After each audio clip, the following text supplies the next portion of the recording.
कई बार सेंटेंसेस में हैव भी आता है और हैड भी आता है, बड़ा कंफ्यूजिंग लगता है कि आखिर ये हैव और हैड दोनों क्या कर रहे हैं कि सेंटेंस में, हैव हैड, हैज हैड। तो I have had 3 girlfriend so far, इसका मतलब आखिर होता क्या है? अगर आपको बोलना हो कि मेरी एक गर्लफ्रेंड है, आई हैव अ गर्लफ्रेंड, मतलब आप प्रेजेंट की बात कर रहे हैं। अगर आपको बोलना हो कि मेरी एक गर्लफ्रेंड थी, अब नहीं है, तो आप बोलते हैं I had a girlfriend, past की बात कर रहे हैं, अभी नहीं है, you are talking about past, तो हैव बिकम्स हैड।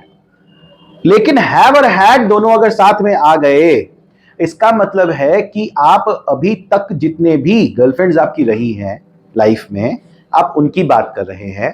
और उस केस में चूंकि आप पास्ट से लेकर प्रेजेंट की बात कर रहे हैं, इस केस में आपको आई के साथ हैव और फिर हैड भी लगाना होगा, क्योंकि आप सिर्फ प्रेजेंट की बात नहीं कर रहे और सिर्फ पास्ट की भी बात नहीं कर रहे। आप अभी तक में जितने भी आपकी प्रेमिकाएं रही हैं, आप ये बताने के लिए इस्तेमाल कर रहे हैं। आई हैव हैड 3 गर्लफ्रेंड्स का मतलब होता है अच्छा ये सोफार भी लगा, सोफार का मतलब होता है अभी तक। तो आई हैव हैड 3 गर्लफ्रेंड्स का मतलब होता है कि मेरी अभी तक 3 प्रेमिकाएं रही हैं, आई have had 3 girlfriends. My friend has had 4 bikes, मतलब यह हुआ कि मेरे दोस्त के पास 4 बाइक्स रह चुके हैं, अभी तक वो 4 बाइक्स खरीद चुका है, यूज कर चुका है, चला चुका है। तो जब बात आप अपने लाइफ के एक्सपीरियंसेस की करते हैं, पास्ट से लेकर प्रेजेंट तक में जो चीजें आपके पास रह चुकी हैं, उसका अनुभव हो चुका है, तो आपको हैव और हैड दोनों लगाना होता है। हैव और हैड तब जब आई, यू, वी, दे, सब्जेक्ट ये सब में से कोई एक हो, या कोई प्लूरल हो सब्जेक्ट, प्लूरल जैसे कि people, children, my family members, my friends, ये प्लूरल है, इसमें आपको हैव लगाना होगा। और हैज तब जब थर्ड पर्सन सिंगुलर नंबर जैसे ही, शी, इट, कोई भी नाम आ जाए। My friend third person singular number, इसके साथ हम हैज लगाते हैं। तो हैज हैड 4 बाइक्स। मान लो कल को टॉपिक दिया गया कि माई बेस्ट फ्रेंड, मेरा जिगरी दोस्त, ये टॉपिक आपको मिला, तो टॉपिक पे लिखने से पहले आपके दिमाग में एक बात आएगी, और वो ये बात आएगी कि मेरे जीवन में कई दोस्त रहे हैं। ये बात आप बोलेंगे ना, मेरे जीवन में कई दोस्त रहे हैं, लेकिन एक जो सबसे खास वाला है उसका नाम ये है, ऐसे ही शुरू करेंगे। तो मेरे जीवन में कई दोस्त रहे हैं, ये बात कहने के लिए आप जो सेंटेंस बनाएंगे वो ऐसे ही बनाएंगे कि आई have had many friends in my life, I have had many friends in my life. तो इस केस में आपको हैव के साथ हैड लगाना होता है। क्यों? अपने लाइफ के एक्सपीरियंसेस की बात करें। इसमें एक और चीज आपको ध्यान में रखना होगा, हैव हैड आप तभी लगाएंगे जब वो चीज आगे भी आपके पास हो सकती है।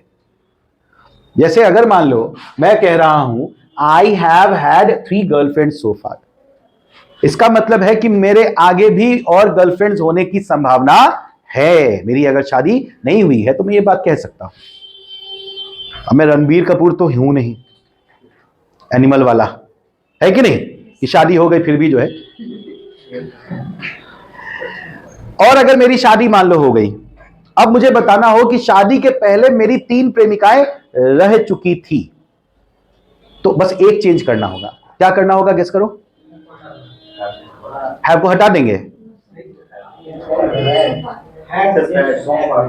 क्या हो जाएगा इसमें? बस एक छोटा सा चेंज। क्या? हाँ बोलिए। Yes, it will be had had. I had had 3 girlfriends before I got married. मतलब शादी करने से पहले मेरी 3 प्रेमिकाएं रह चुकी थी। आई हैड हैड, ठीक है।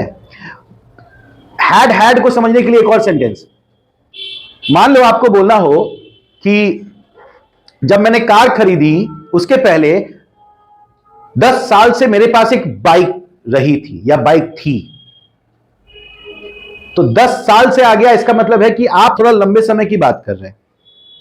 उस केस में भी आपको बनाना होगा कि I had had a bike for 10 years before I bought a car. इस पे भी आपको हैड लगाना होगा। अब आप मुझे कमेंट सेक्शन में इन सेंटेंसेस का ट्रांसलेशन करके बताइए। मेरे पास अभी तक 10 फोन रह चुके हैं। शुएब मलिक की अभी तक 3 बीवियां रह चुकी हैं। सन 2022 में मैंने एक आईपैड खरीदा। उसके पहले 5 सालों से मेरे पास एक लैपटॉप था। My name is Manish and thank you very much for watching this video till the end.